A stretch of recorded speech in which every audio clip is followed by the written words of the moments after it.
Today we're going to talk about the Bobcat T180 and why you may want or may not want this machine in your company. We're going to cover the pros and cons, what this machine can do, and what the limitations of this machine are. Help you guys and gals out there, if you're looking at a tracked machine, understand what kinds of tracks you may want on a Bobcat or on any track. You can see this track, there's absolutely no give in this track system. Not all tracks are created the same. Be careful when you're buying a track machine. You got to get the right one for what you're doing. We work in dirt. You'll see we've got a very aggressive tread design on here. Works great. We're in a situation like this.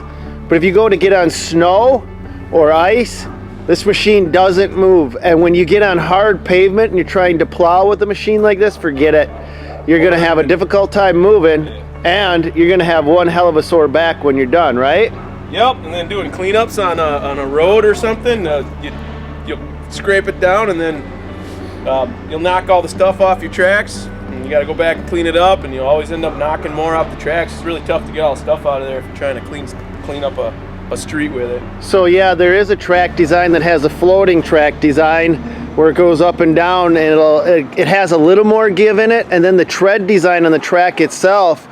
There's certain tracks that aren't as aggressive as this.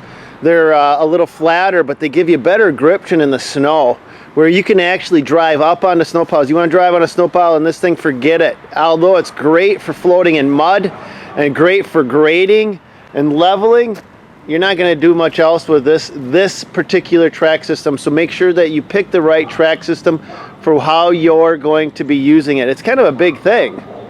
You know, if you don't understand the different tracks, do some research on it. But I'm just here to make you aware of it. What else do you know about the T180 that you like, Tim? Just how it floats in the mud, and you can get more stuff done that you couldn't do with tires. Yeah, we got 3 tired machines and 1 track machine, and so far this year all we've used is this track machine. This time of the year, yeah. This time of the year, March, April, it's wet, it's nasty. This is the machine that's going to be working. Now if we work off a street, we don't use this machine.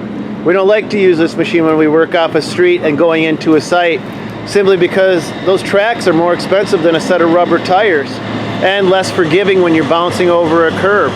So if you see the ridge we've got right here, even a small ridge, like right there, that ridge, that hurts. When you're driving a skid loader like this, it hurts. The Bobcat T180, hey Tim, tell me a little bit about the power in this thing. I'd like to see it have more power, yeah.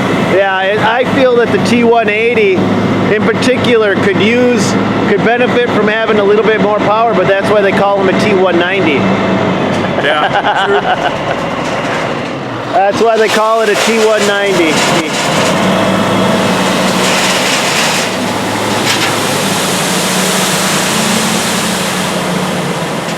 The benefit to most track skid steers is even on the steepest slopes, they are incredibly stable, able to float and maneuver where a tired machine will not take you. But make sure your tracks are tight, because there is nothing more miserable than losing tracks on the side of a steep hill.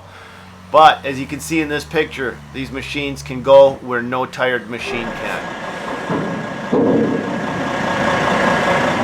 Next, we're going to look at the engine compartment on a Bobcat T180. Here's a typical problem almost all Bobcats face.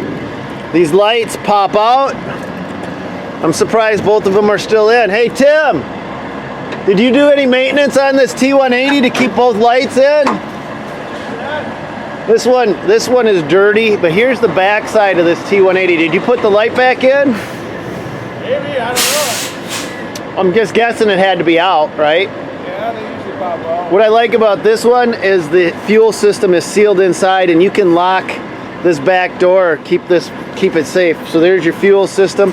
Bobcats are great. I love the serviceability on a Bobcat. Everything that you need is right there. Things, nice little features about a Bobcat. There's your battery right there. Love being able to get that battery. Air filters right there. Everything faces you. All the main things that you really need to keep an eye on, right there, right available. He's gonna start this up.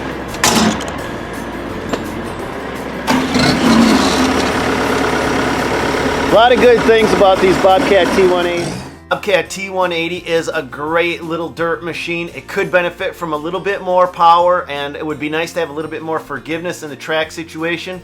Forget about using this machine in the snow. If you need to climb a pile, it just won't do it. It can plow in the snow, but you're going to have a little bit more of a struggle than in a tired machine.